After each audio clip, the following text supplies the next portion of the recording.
Hello friends, welcome back to today's session. In this session, we will be discussing deadlocks in detail. First we will see what is the system model, then we'll have a look at deadlock characterization, then methods for handling deadlocks, followed by deadlock prevention and avoidance and detection, and lastly we will see recovery from deadlock. So let's get started. The problem of deadlock. A deadlock consists of a set of blocked processes. As we have discussed earlier, a deadlock is a situation where the processes are unable to complete their execution and they are just holding and acquiring system resources. Okay, and no one process is able to complete its execution.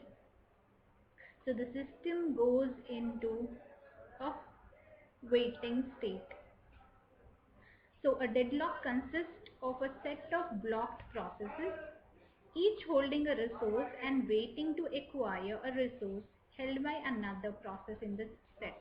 So we have a set of processes which are blocked. Why we are calling them as blocked? Because they are not able to continue with their execution. And each of these processes, they hold the resources. They're not willing to they are not willing to give away their resources. They are holding the resources and they are waiting for another process to complete so that the resources are released. They are holding some of the resources and they want some more resources to complete their execution. That's why they are waiting to acquire more resources which are held by other processes in the set. Now here we have an example 1. A system has 2 disk drives. Now P1 and P2 are the processes. Each hold one disk drive and each needs the other one. Since we have 2 disk drives in the system, and if one of the disk drive is held with each of the process, that means process 1 is holding one disk drive and process 2 is holding another disk drive, we do not have more disk drives, right? And each one requires another disk drive to complete its execution. So this is example 1. In example 2, we have semaphores A and B that are initialized to 1. Process P0 invokes a wait over semaphore A, while process 1 invokes a wait over B. So here they are holding semaphore A as well as B. Process P0 requires another semaphore B, which is held with P1 process. And process P1 wants the next semaphore, that is A, for its completion. But we know which is already occupied with process P0. Therefore, none of these processes are able to proceed further. They are not able to complete their execution and they go in waiting state. To discuss more, we have bridge crossing example. See here, over the bridge, one and only one vehicle can pass over the bridge at a time. So traffic only in one direction, isn't it? From this bridge we can see traffic can go only in one direction. The resource is a one lane bridge. If the bridge can allow only one vehicle in either of the direction to pass over it, it is a one lane bridge. There is no more space for other vehicles to pass over the bridge. Now if a deadlock occurs, it can be resolved if one car backs up. See here, there are cars moving over the road and we have a bridge. Over the bridge there are 2 cars. right? Coming from both the direction. This car is coming from this direction, this car is going from this direction. Okay, so uh, there occurs a deadlock, right? Because there are no more space so that these cars can be moved to either of the side and give side to the other cars to pass through the bridge, right? So deadlock situation occurs here. So this deadlock can be resolved if one car backs up. If it gears back, right? It gears back, then the other car is able to pass through the bridge. Bridge is the resource here in this example. So this is just for understanding. Backing up means rolling back and releasing the resources. Rolling back, going to the previous state and releasing the resources. Okay, so resources will be preempted, they will be taken back. Several cars may have to be backed up if a deadlock occurs. So several of the cars, if they are here, if there is a traffic and more cars are here, they have to roll back, they have to back up in order to resolve this deadlock situation, and this may lead to starvation. Starvation, we know, more of the processes are waiting to gain access to the resources, and they are waiting, a longer waiting duration is there, and they are not getting the resource even that. So this results in starvation. Now here we have a system model. In this system we have M type resources. The type of resources are M in number.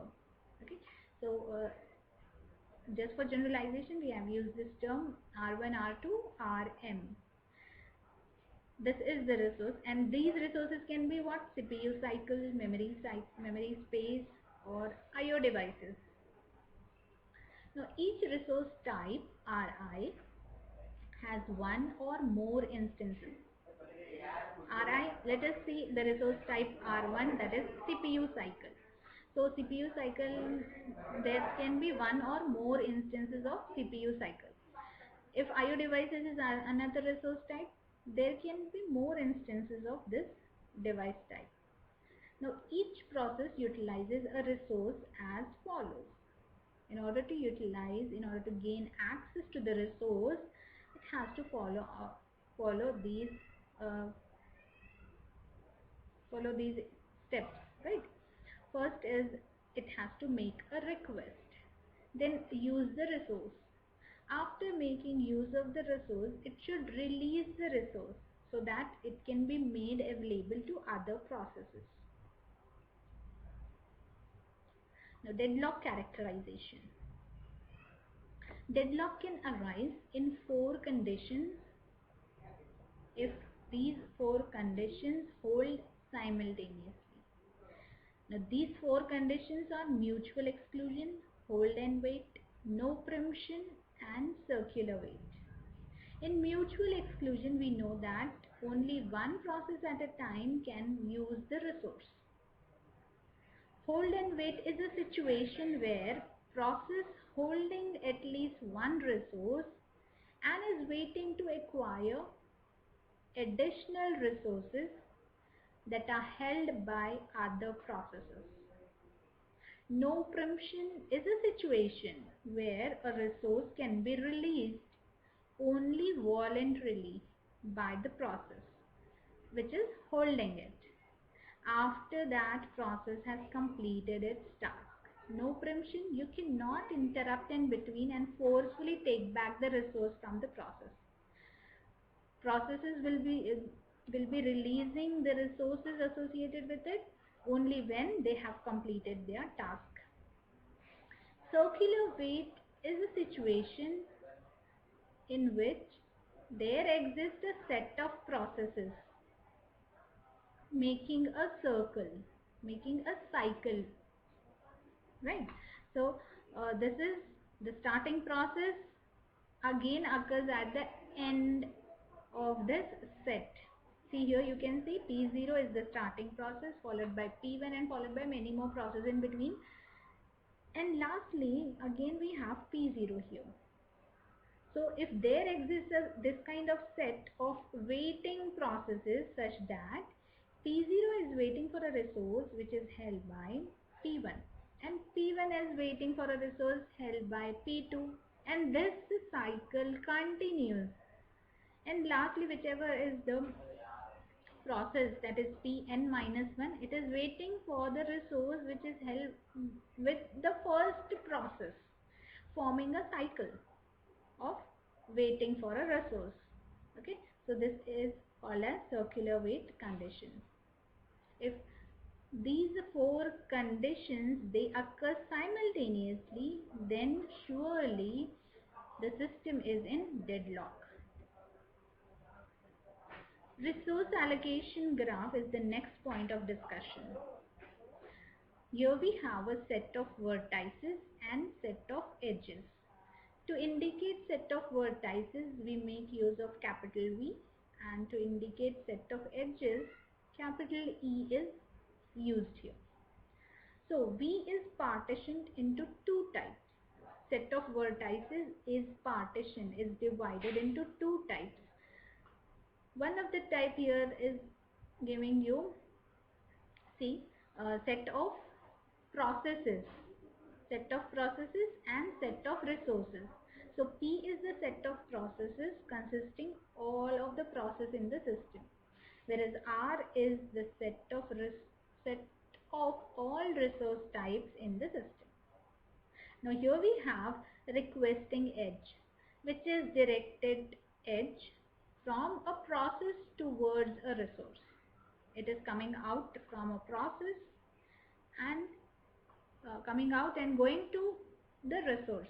So this kind of edge in this graph is called as request graph. And we have an assignment edge which is directed from the resource type towards the process. Okay, now looking carefully at this diagram, you will understand that, see here, this rectangular boxes indicate the resources. The dots within the box indicate resource instances. So R1 is having only one instance of this type, R3 is having one instance, whereas R2 we have two instances, and we have three instances for R4 resource type.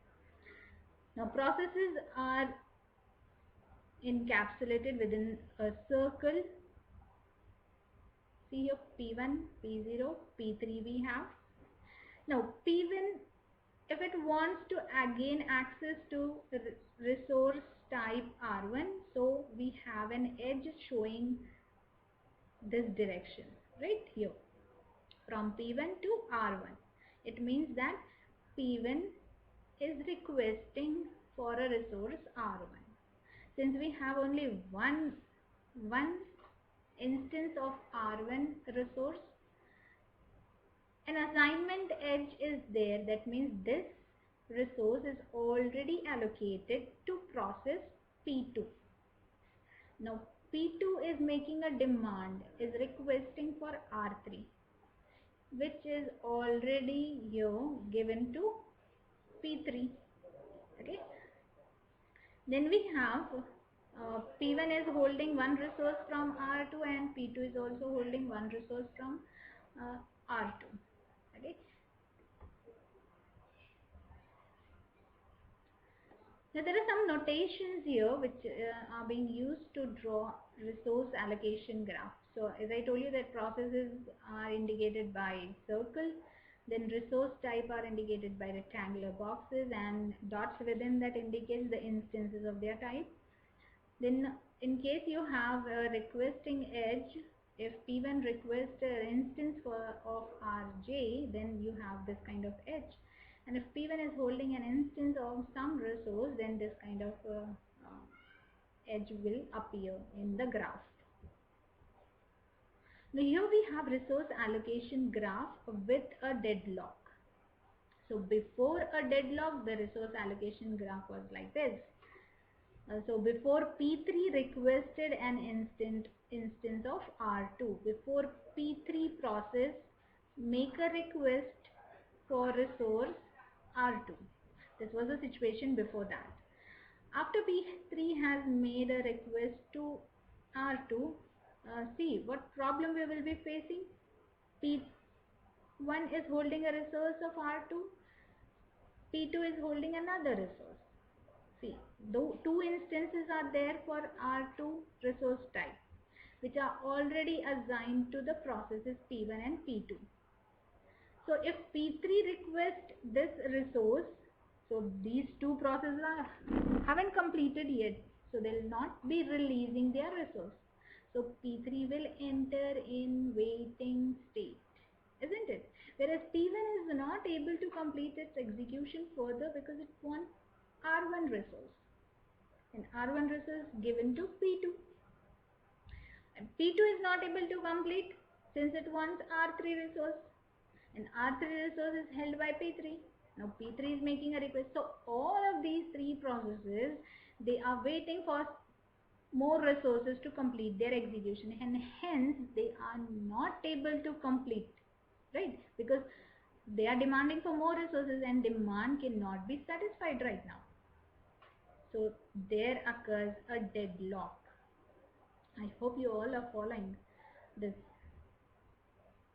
Now here we have a graph with cycle but no deadlock. So when there is a chance that if resource allocation graph forms a cycle, then there can be a deadlock, but we are not sure about it. Okay, there can be a chance for deadlock occurrence, but not always. So here we have a graph with the cycle, but there is no deadlock. Let us see this. Here we have process P1, which is demanding for resource R1. R1 is having two instances already allocated to P2 and P3, right? And P3 demanding for R2. R2 is having two instances already allocated to P4 and P1, right? So here there occurs a cycle. A cycle is formed, right? But there is no deadlock. Let us see how. If process P4 may release its instance, process P4, since it is not demanding any further resources here, if process P4 completes its execution, then resource which is allocated to P4 will be released. Hence it will be available for P3, isn't it? Then this cycle will automatically break up, and the processes, they will be able to complete their execution.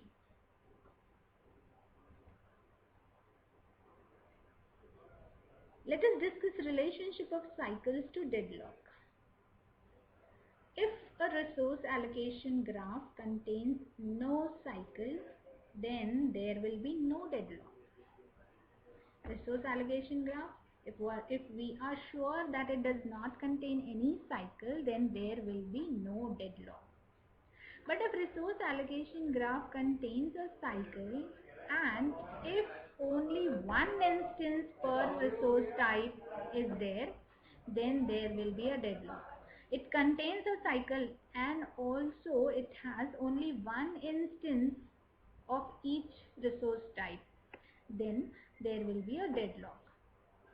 If a resource allocation graph contains a cycle and if several instances per resource type occurs, then there is possibility of deadlock. But we are not sure about it. Okay, there can be possibility, but if several instances are there, then we can break the cycle like earlier, and we can come out of the possibility of deadlock situation. Now here are the methods for handling deadlocks. Deadlocks can be handled by prevention, avoidance, detection, and lastly doing nothing. Okay. Now prevention ensures that the system will never enter a deadlock state. Prevention is you are just taking precautionary measures to make sure that your system will never face a deadlock state. Okay. Avoidance ensure that the system will never enter an unsafe state. Unsafe state. The system will never go into an unsafe state. This is how you are avoiding the deadlock. Okay. And detection allows the system to enter a deadlock state and then recover.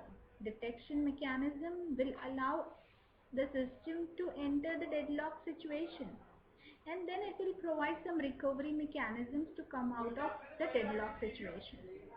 And lastly is doing nothing. That means ignore the problem and let the user or system administrator respond to the problem. So here in this case, your operating system will not take any measure to um, it will not take any measure so that the situation of deadlock is handled. Okay. uh, it will be on the user or system administrator to handle this situation. So most of the operating systems like Windows and Unix, they do this kind of method, like doing nothing. They just simply go in holding state. Either you have to restart the system or the user have to take the initiative. Let us see what is deadlock prevention. To prevent a deadlock, we can restrain the ways that a request can be made. A request for a resource, the processes are making a request for the access of resources to complete their execution. So we can provide a mechanism, a way in which the request can be made. Okay. First is mutual exclusion. So mutual exclusion condition must hold for non-shareable resources. Mutual exclusion, only one process at a time will be using the resource. Okay. After it has finished using it, then the other process can make use of it. So mutual exclusion condition, we can allow it for non-shareable resources. Second is hold and wait. These are actually the four conditions in which deadlock occurs, right? Hold and wait. So we are here trying to find out the ways. Hold and wait must guarantee that whenever a process requests a resource, it does not hold any other resources. See here, we are again restraining him. We are providing some constraint. If a process wants to access a resource, it must not hold any other resource at that time. So it requires a process to request and be allocated all its resources before it begins execution, or allow a process to request resources only when the process has none remaining. This results in low resource utilization and even starvation problem. Next one is no preemption. In no preemption, we know that we cannot take back resources that are allocated to processes unless they complete their execution. So we can modify this. If a process that is holding some resources requesting another resource that cannot be immediately allocated to it, then in this case the resources that are currently being held with the process will be released here. Okay, so here in case of no preemption, we'll first examine if a process is already holding some resources and is making a demand for other resources, but we cannot satisfy its demand, then we can simply take back the resources that are allocated to this process. Now preempted resources are added to the list of resources for which the process is waiting, and then the process whose resources have been preempted will be in waiting queue again. Okay. Now if these resources are available, we can satisfy other process requests, allowing them to complete their execution. A process will be restarted only when it can regain its old resources as well as the new ones that it is requesting. Fourth condition is circular wait. So here we impose a total ordering of all resource types. In circular wait, we simply order all of the resource types. Okay, uh, and require that each process request resources in an increasing order of enumeration. If a process wants another process and some of the process are already allocated to it, this particular process is able to make a request to an increasing order resources. That means, no, this we can see with the help of example to understand it clearly. Here we have F, that is a tape drive, okay, 1, and F2, F5 is a disk drive. In See here, tape drive is 1 in number, is numbered as 1, disk drive is numbered as 5, and printer is numbered as 12. So here are the resources that are in the system. Okay, so if a process requests a resource, right, it should request in increasing order only. If it already has one, if it already has one resource, then it should check its number and then can request a resource whose number is greater than already allocated resource. Now let us see deadlock avoidance mechanism. Now this requires that the system has some additional priority information available. Deadlock avoidance assumes that the system has some prior information about the deadlock. It is the simplest and most useful model that requires that each process declare the maximum number of resources of each type that it may need. So here, this particular avoidance mechanism requires that the processes primarily declare the number of resources they'll be needing. Okay, so this is given by maximum number of resources. Now deadlock avoidance algorithm dynamically examines the resource allocation state to ensure that there can never be a circular wait condition.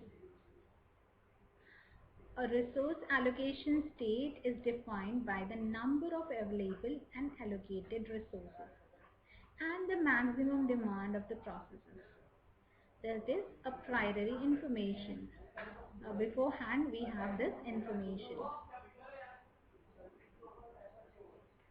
Now there is a term called as safe state. When a process requests an available resource, the system must decide if immediate allocation leaves the system in a safe state by granting permission for allocation of the resources if it leaves the system in a safe state. If so, the permission will be granted. Now, what is a safe state? Let us see. If there exists a safe sequence. Now, a sequence of processes such as P1, P2, Pn is a safe sequence for the current allocation state if for each process Pi, the resource request that Pi can still make can be satisfied by currently available resources plus the resources held by all other PJs.